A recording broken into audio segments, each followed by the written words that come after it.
ప్రజాపాలన ప్రగతి ప్రణాళిక కార్యక్రమం రెండవ రోజులో భాగంగా సిద్దిపేట జిల్లా హుస్నాబాద్ పురపాలక సంఘ చైర్పర్సన్ దండి లక్ష్మి మరియు పురపాలక సంఘ కమిషనర్ మల్లికార్జున ఆధ్వర్యంలో ప్రభుత్వ ఆసుపత్రి బైపాస్ రోడ్లలో చెత్తను నిర్మాణ వ్యర్థాలను తొలగించే కార్యక్రమం చేపట్టారు. ఈ కార్యక్రమాన్ని అడిషనల్ కలెక్టర్ అబ్దుల్ హమీద్ హజారీ పర్యవేక్షించారు. కార్యక్రమంలో చైర్పర్సన్, కమిషనర్, కౌన్సిలర్లు, ప్రభుత్వ పాఠశాల విద్యార్థులు, ప్రజాప్రతినిధులు, పట్టణ ప్రజలు, అధికారులు, మెప్మా రిసోర్స్ పర్సన్లతో చెత్తను తొలగించిన చెత్తను డంపింగ్ యార్డుకు తరలించారు. నిర్మాణ వ్యర్థాలను జేసీబీ సహాయంతో తొలగించి దామెరకుంట వద్ద ఏర్పాటు చేసిన సిఎండి కలెక్షన్ పాయింట్కు తరలించారు. అడిషనల్ కలెక్టర్ మాట్లాడుతూ ప్రజాపాలన ప్రగతి ప్రణాళిక కార్యక్రమంలో ప్రజలందరూ పాల్గొని 99 రోజుల కార్యక్రమాలను విజయవంతం చేయాలని తెలియజేస్తూ అధికారులను పలు సలహాలు, సూచనలు ఇచ్చారు. చైర్పర్సన్ లక్ష్మి మాట్లాడుతూ పట్టణ ప్రజలందరూ బహిరంగంగా చెత్త వేయకూడదని, తడి చెత్త, పొడి చెత్త వేర్చేసి మున్సిపల్ వాహనానికి అందించాలన్నారు. బహిరంగ మలమూత్ర విసర్జన చేయకూడదని, పట్టణంలో ఉన్న పబ్లిక్ టాయిలెట్స్ ను వాడుకోవాలన్నారు. నిర్మాణ వ్యర్థాలను బహిరంగంగా పడవేయకుండా పురపాలక సంఘ ఆధ్వర్యంలో ఏర్పాటు చేసిన దామరకుంటలో వేయాలని తెలియజేశారు.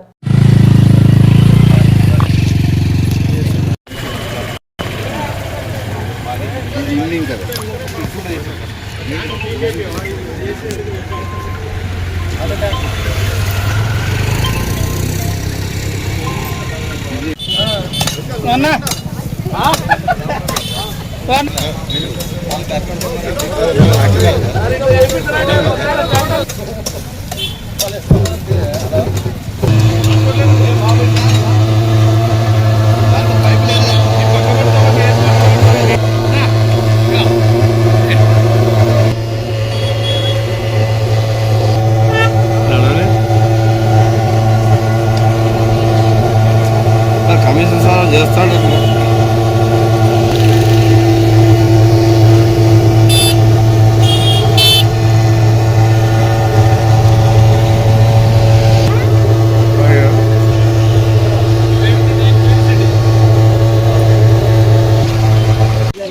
మీ సోపతి ఇప్పుడు ఎంత మంచిగా లేట్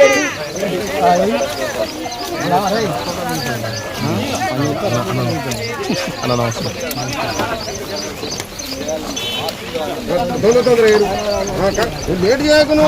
వాళ్ళు ఎట్లా వెళ్తారు, మనం ఎంత పడిపోతాను. పాస్ అయితే మనం దేనైతే ఎట్లా సార్